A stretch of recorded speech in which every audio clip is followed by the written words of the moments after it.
Dari kantor gubernur. Nah, di sini memang sudah ramai anggota polisi untuk berjaga-jaga akan adanya aksi unjuk rasa dari gerakan pekerja atau buruh untuk keadilan atau Gebuk Sumsel. Nah, ini para polisi berjaga-jaga karena diinformasikan akan ada sekitar 500 aksi yang untuk melakukan unjuk rasa, sehingga diturunkan banyak juga personilnya, dan juga ada di dalam juga ada Brimob.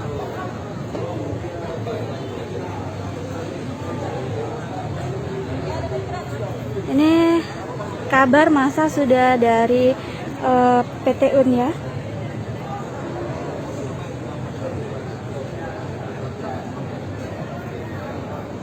Nah, inilah suasana di kantor gubernur yang sedang siap-siap untuk menyambut para aksi unjuk rasa yang akan dilakukan hari ini.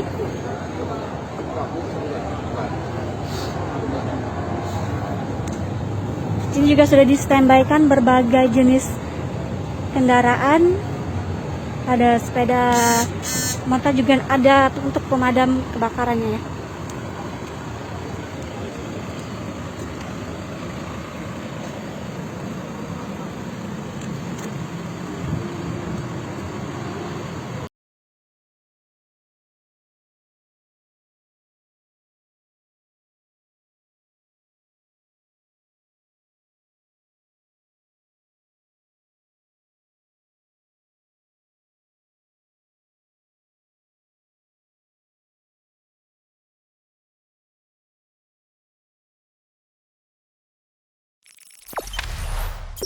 Jangan lupa subscribe, share, komen, dan like ya.